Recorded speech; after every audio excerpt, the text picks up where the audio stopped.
Well, happy Wednesday, everybody, and welcome to Spirits Beside Us Live. My name is Chris Lippincott, and we've got another episode of Spirits Beside Us Live today. I'm so happy that you've all joined me on this really warm, sunny, at least for me, warm and sunny Wednesday afternoon.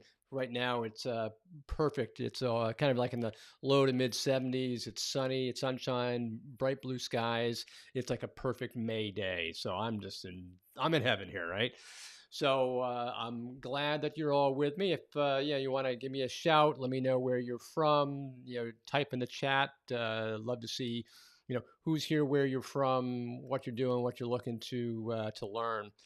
As you may have seen earlier, what we're going to be covering today is, again, all about spirit. We're going to be really touching how to develop your skills. Um, one of the things that's so important is how can you develop your skill set? One of the things we'll be talking about today is how you can develop your clairvoyance. What is it specifically of all the clairs?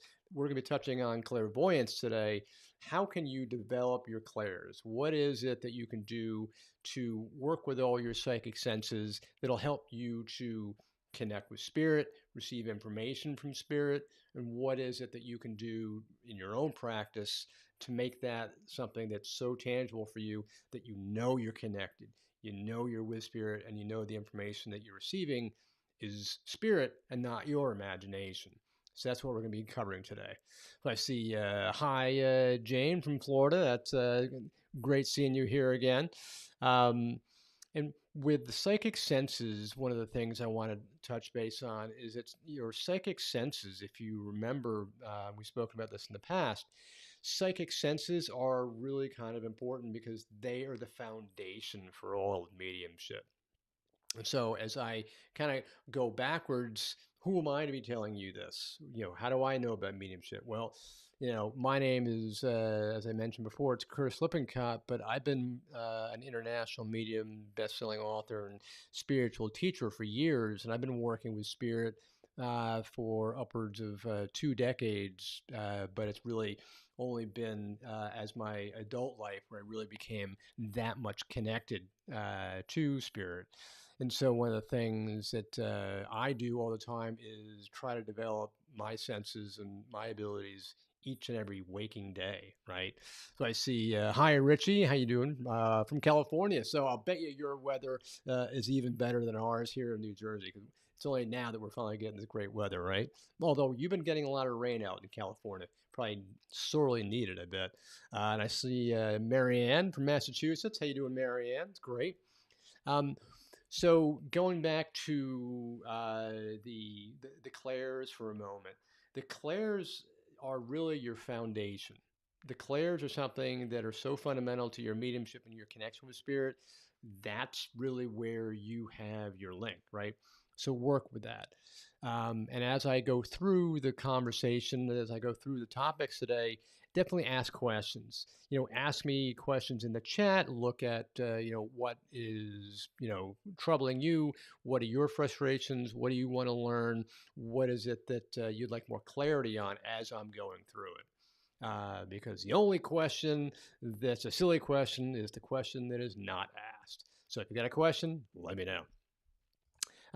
So getting back to the clairs, really what we're doing is focusing on the internal abilities that we all have. If we think about the clairs for a second, the psychic senses reside in what's referred to as the hindbrain, right? It's the ancient part of our brain stem that we no longer use on a regular basis because we've grown the forebrain, right? It's this frontal lobe and the forebrain that's really active now. And that's what we're using for communication, for all of our physical senses. The hindbrain was used before we were really walking upright, before we were communicating, when we were basically animals, because that's really what animals still used. They're really sharp on their psychic senses. That's how they know their world. And that's what we still have, but now it's beneath the surface, literally. It's something that we're not using all the time. We still have it, but it's just beneath the surface. So think about the concept that your psychic abilities are beneath the surface, but you're just not using them all the time. They're kind of dormant, right? Just like your hind brain is dormant. So if you activate your abilities, if you activate that hind brain, your ancient brain, that's when you really start to work on them. But like anything, it's kind of practice makes perfect. You've got to exercise the abilities. You've got to exercise that ancient hind brain. When you start to do that, you're going to start to find that these abilities become more and more recognizable, more and more commonplace. We use them every day, but we just don't even realize we're doing it. Like our that gut sense, right? When you get that feeling in your gut that you should be doing something, or you get that feeling about somebody, you're like, oh, I don't know about that person. Maybe you just meet them, you shake their hand, and you're like, whoa, I'm not really crazy about that person. I don't know why. Or you walk into a room and you can just feel the energy in a room, and it's just kind of like it's kind of like that the energy is damp and negative, and you're like, oh, what just happened here? You know, you're picking up energy. Your gut energy that you're feeling, that quote unquote intuition that everybody talks about. That's your clairsentience. That's literally picking up from your solar plexus. So that's the clairsentience. That's one psychic ability. You're also picking that up when you walk into the room where somebody has just been arguing and you're feeling this negative, damp energy. It's literally the residual energy, the residual negative energy that's been left in a room. Of course, the converse is true too. When you're in a party and everybody's having a great time, you are lifted by that energy. Let's say you walk through the door and everybody's having a phenomenal time. You don't even have to be there more than 5 seconds, and you're already lifted up because of the electricity, the energy that you're feeling. You're feeling it. It's real. It's energy. It's nothing but more than energy. So what you're doing is your clairs are picking up the energy that's all around you. Now, focusing on clairvoyance for a second, that's a special type of clair, and clairvoyance is nothing more than the ability to see with the mind's eye, right? It's no more than your imagination, like you imagine a red apple, right? So we'll be doing a bunch of exercises to get your clairvoyance going, but it's very, very simple. You can close your eyes and just imagine, a red apple or a house or a car. Imagine something, and that's what you're seeing. You're seeing this, but we'll go into the difference between what your imagination is and what spirit's given you, right? So we'll talk about that. So I say, hey Nathan, how you doing? Good seeing you again. So one of the things that is really important is to understand what is the difference, and that's really what we're talking about here within this clairvoyance today. So these are some of the exercises that we're going to be talking about, and this is really seeing in the mind's eye. That's really what we're going to be talking about, working with the exercise. As you think about clairvoyance proper. Now, as you start to think about it, have you ever experienced something where all of a sudden you've seen an image in your mind out of the blue? It's very similar to a thought dropping out of the blue in your mind. Have you ever seen something that like popped into your awareness, whether you're meditating or you're just walking along and all of a sudden you see something in your mind and you're becoming aware of an image and you're like, where'd that come from? More often than not, that's coming from the spirit because it's coming out of the blue. It's completely random. It's not part of a stream of consciousness. Anytime that you are picking up an image or a feeling or a sense or a word like this in your awareness, and it has nothing to do with any part of your stream of thought where you had one thought that followed onto another thought that followed onto another thought and so on like that. If it's not part of that stream of consciousness, but it comes in completely random, has nothing to do with anything you were thinking about, that's coming in from spirit, and it's just dropping in your awareness, right? So one of the things to think about is, okay, how do I tell the difference between my awareness of spirit and my imagination? That's one of the fundamental differences. Another way to tell is to think about who is it coming from, or who is it going to, or what is the meaning? If you don't know where it's coming from, like we were just talking about, and you don't really know who it's going to, or even more important, what the meaning is, you just know all of a sudden it's coming to your awareness, but it's really meant for somebody else. It's not like all of a sudden your mind is thinking about it, going, "Oh wow, that'd be nice to have a nice shiny red apple." If you're kind of feeling like it's for somebody else or it's got another purpose, it's almost like it's alive, like the image or the thought or the awareness is alive unto itself. That's something where you can tell that it's coming from spirit because it's not of your own making and it's not for your own consumption. It's meant for somebody else. So these are some of the hallmarks of how you can start to tell between your own imagination versus spirit that's giving you this information. Now, how might you use clairvoyance? Well, clairvoyance, again, is the ability to see an image in your mind's eye, whether your eyes are closed or whether you can just kind of like gaze off in the distance, kind of like you're daydreaming and you're just kind of going, oh, yeah. And I mean, I often go back to the image of like when you're daydreaming, whether you're an adult and you're just daydreaming or you're thinking about going on a vacation, right? When you're daydreaming and you're thinking about an upcoming vacation, you allow your mind to travel to the place where you're going to go. Let's say you're planning a Caribbean vacation. You got a Caribbean vacation coming up in, I don't know, 3 months. And you start to envision in your mind the beach, the water, the warmth, the trees, the soft, wind, the pastel colors, whatever it is that you associate with that vacation, right? That's your mind picking up all of these images. So you can do that while you're daydreaming. Same thing happens, say for example, you're in grade school, right? You can be looking out the window in the springtime, waiting for summer vacation to roll around, and you might be looking out the window, and you might be just gazing out and putting yourself out there. You're daydreaming. You're out in that altered state where you're no longer in that classroom. You've moved out to the side where you're outdoors, and you can actually see yourself playing outdoors. You can see yourself running around on the grass. You can see yourself, somewhere outside of the classroom. So again, it's you're projecting outwards. You're no longer in the physical body because your mind is gone. You are not necessarily your body, right? So these are some ideas to begin to incorporate. So I want to start working on a couple of exercises with you, and I want you to work alongside me to work on these exercises. But before we get to the exercises, I just want to answer a couple of questions that seem to be dropping up here. Marianne saying, I'd love to know if a dream visitation opens you up to more signs.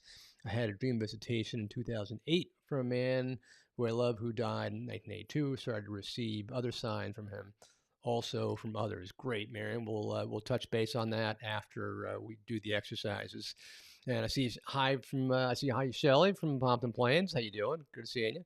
And also it looks like Olympia from Connecticut. Hi from Connecticut. Good seeing you, Olympia.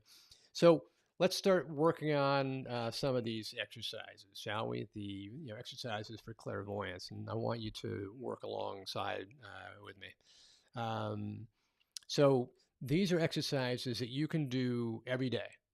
You can do it right now, but you can do these every day, and it's like going to the gym. You'll get better and better and better every single time you do them, right? So think about how you can do that. Now, think that you're now, maybe you're in a chair, maybe your feet are on the floor, perhaps your eyes can be closed, right? What I want you to do is in your mind, I want you to see a shiny, red, delicious apple, okay? Get really, really granular on this. I want you to see droplets of water on the side, on the red skin. I want you to zero in. Go look at the skin of the apple. What does the skin of the apple look like? Does it have a little pock marks? Does it have little yellow dots on it? What's the skin of the apple look like? Look at the stem above the apple. What do you see? Is it brown? Is it straight? Is it curved? Is it thick? Is it skinny? You see tiny bruises around the apple itself. Sometimes they're kind of faded, sometimes they're indented, and maybe they're brown or something. You see spots on it, like little yellow spots. What else do you see on that apple? Start thinking about this apple. Let's just focus on this apple for a moment. I want you to get really, really granular and get really, really so close to this apple that you're starting to get hungry. I want you to start feeling that you're looking at this apple, that you almost want to pick up this apple and bite into it. It's so delicious. See the cold droplets of water on the apple. Maybe this is a red apple. Maybe this is a yellow apple, whatever apple it is that you relate to. And I want you to really get close to it. Maybe it's a perfectly round, spherical apple. Maybe it's more of a taller apple. Whatever you imagine, whatever you can allow your mind to do, just start getting closer and closer and closer to this apple. Are you seeing this apple? Are you getting close to this apple? Just connect with the apple. Now, let's move on to another part of this exercise. I want you to imagine a gold chain necklace. On this necklace with a gold chain, maybe the little pieces of chain are very, very small. Maybe they're big, whatever it is that you imagine this necklace to be. It could be big loops, small loops, large, thick loops, really skinny loops, whatever the little pieces of the chain might be. Now go down to the end of the necklace. Maybe you see a locket. What's the locket look like? Is it square? Is it oval? Is it circular? Does it have ornate carving around it? What's it made of? Is it silver? Is it aluminum? Is it porcelain? What do you see it to be? Now imagine that locket, of whatever shape it is, whatever it's made of, what do you see when you open two photos? Open it up. It's got two photos in it. It's got one on the left, okay? And look at that person. It's a beautiful woman on the left-hand side of this locket. She's got bright hair, bright red hair. Her skin is porcelain white, right? Just beautiful. Absolutely perfect features. High cheekbones. Okay, and it's like this woman is like the perfect chiseled image of what might be considered the most beautiful woman. Now, on the other side, on the right side, there's a photo of a man. Maybe he's strong. Maybe he's tall. But he's got deep blue eyes. Look into his eyes. What do his eyes look like? Are they big? Are they small? Are they centered? Are they wide? Where are they? But they're big and blue. He's got brown hair. What kind of hair is it? Short, long, down to his ears, around his ears? Describe his hair. What's it like? And look at his nose. It's a thin nose, but what kind of shape is it? Does it look like a ski nose? Is it a long nose? Is it a short nose? We know it's thin, but I let you create the nose. All right. Now let's move on to another part of the exercise. I want you to see someone in your mind's eye. They're a musician. They're standing in a living room. They're practicing. They're holding a violin against their chin, and they're playing this violin with passion. The bow is crossing the strings so fast, moving passionately and almost violently, and their body is shaking and moving with every stroke. See this person just completely engrossed with passionate music on this violin. The body's moving and shaking everywhere. Completely and totally engrossed playing the violin. Now, let's move on to another image.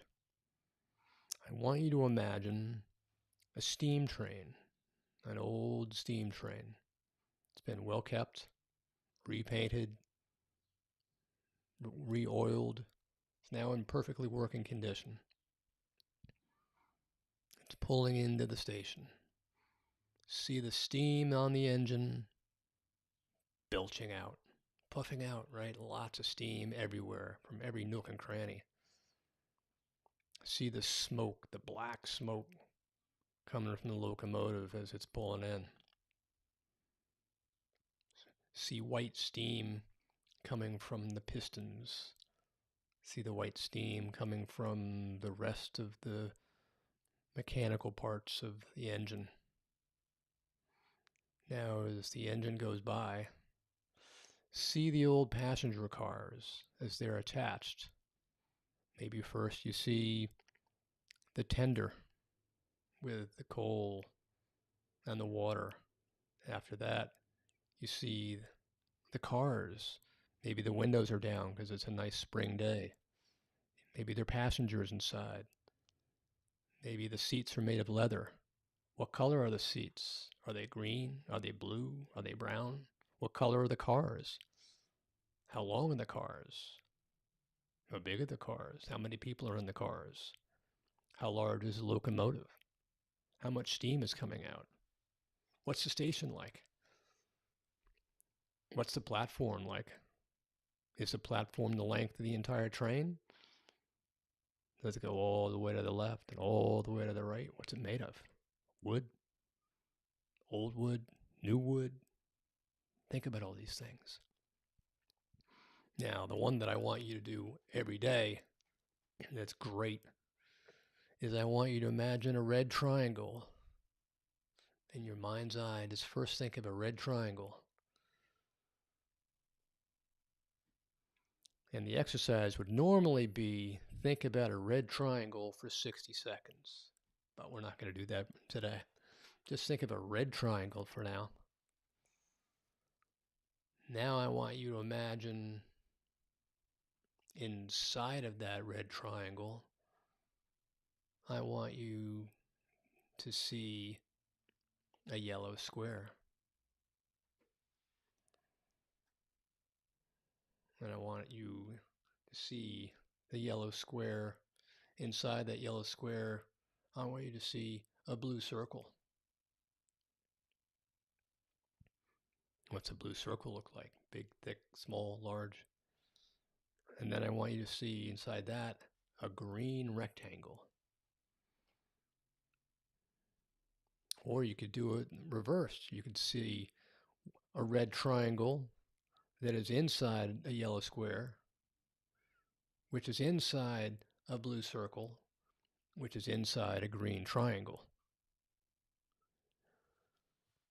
And you keep on thinking about all of these different shapes and focusing on them. But the big thing that is so important about this, focus.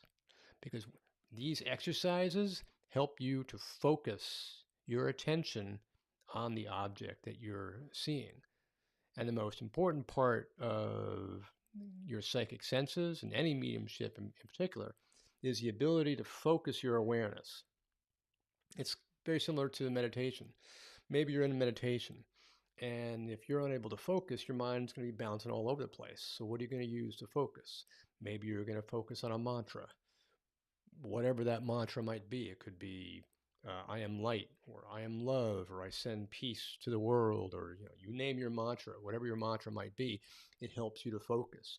Or maybe you might be focusing on your breath. That's a one that is a well-known focus. Like you lose your attention, you bring yourself back to the breath, and you focus on the breath. Same thing with your psychic senses. You're trying to focus just on that object, like you've got blinders on. Just ignore everything else around you and focus on the object that you're aware, the object that you're thinking of. When you think about it that way, then it's so much better. You're really working with it. So I hope that was something that was very useful. And try to do those kind of exercises for 10 minutes each and every day. The longer you can do it, the better. The more you can focus on it, the better. Definitely the ones at the very last part of that slide where I was talking about the shapes and the colors. That's a great exercise.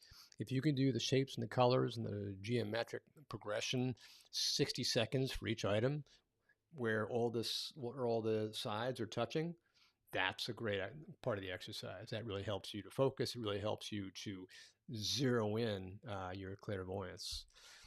So let me now turn to some of the questions you've asked. I see Jane's got a question here, and sometimes like she's saying, I see people and places and things in my mind's eye, but I'm not sure if it's my loved ones or just random spirits.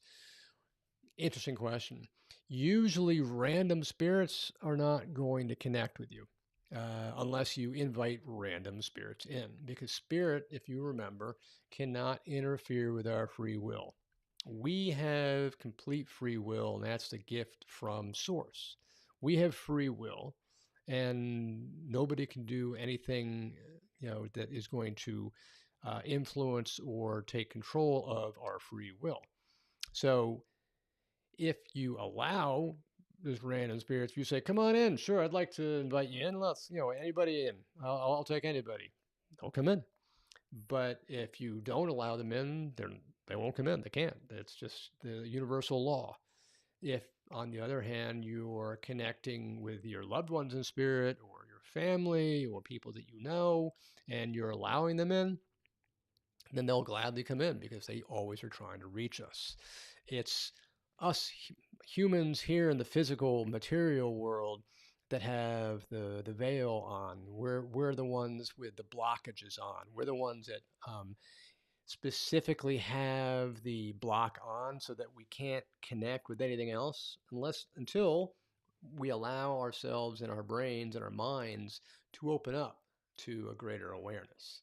So by using your psychic senses, you then become aware of many other things, and you start to allow many other pieces of information, whether that's clairvoyant or clairaudient or clairsentient or any of your psychic senses, you really open up to. But it's you that has to connect with it. It's you that has to really work with that.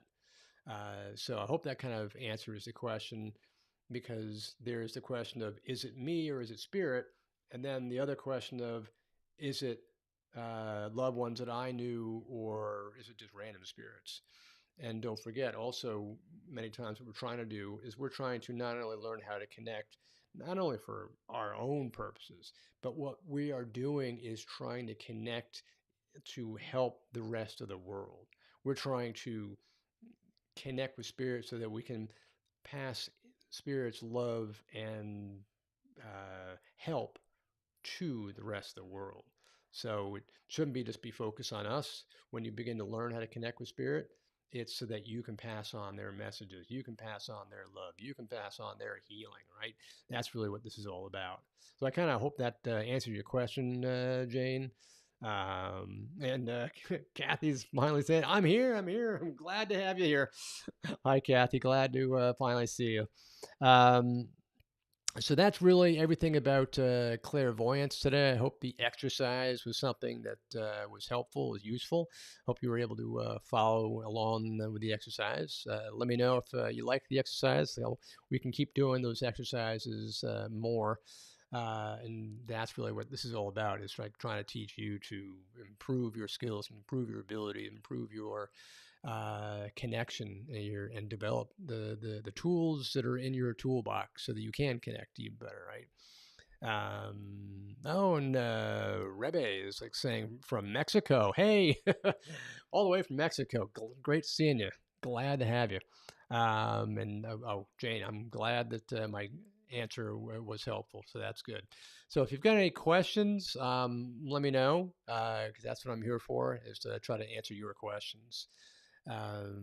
But again, this is something all about clairvoyance and all about really improving your psychic senses, improving what's already innate to you, improving your abilities that are just sitting dormant, lying just below the surface.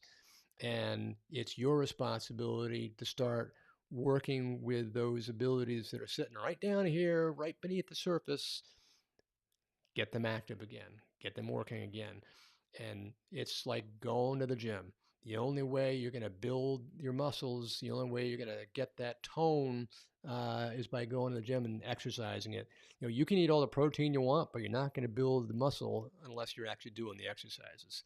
So it's like saying, okay, well, I can learn all about, the psychic senses and clairvoyance and mediumship all I want, but you're not going to be able to build the skill set unless you're actually doing the exercises. So that's my advice, is to actually do exercises, to actually do the work, because the more you practice, the better you get. It's like anything else, right? It's like saying riding the bike. You can know how to ride a bike, but unless you actually practice riding a bike, you're not really going to be able to do it. So practice, practice, practice, because what do they say? Practice makes perfect, right? So with that being said, I'll say goodbye to you, good night to you all.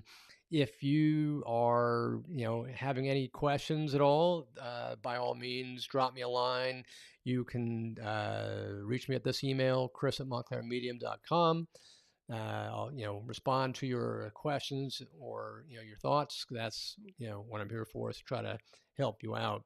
And if you're finding that there is value in what you're learning, and you're, finding that today's show was valuable, then subscribe, because I'm always putting out new stuff, and this will just give you an alert. So inviting you to subscribe, so that way you'll always see the news and see the feeds and see all the additional information.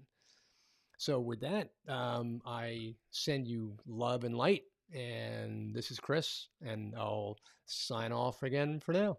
So thanks again, and I will see you next time. See you next Wednesday at 5:30. Bye for now.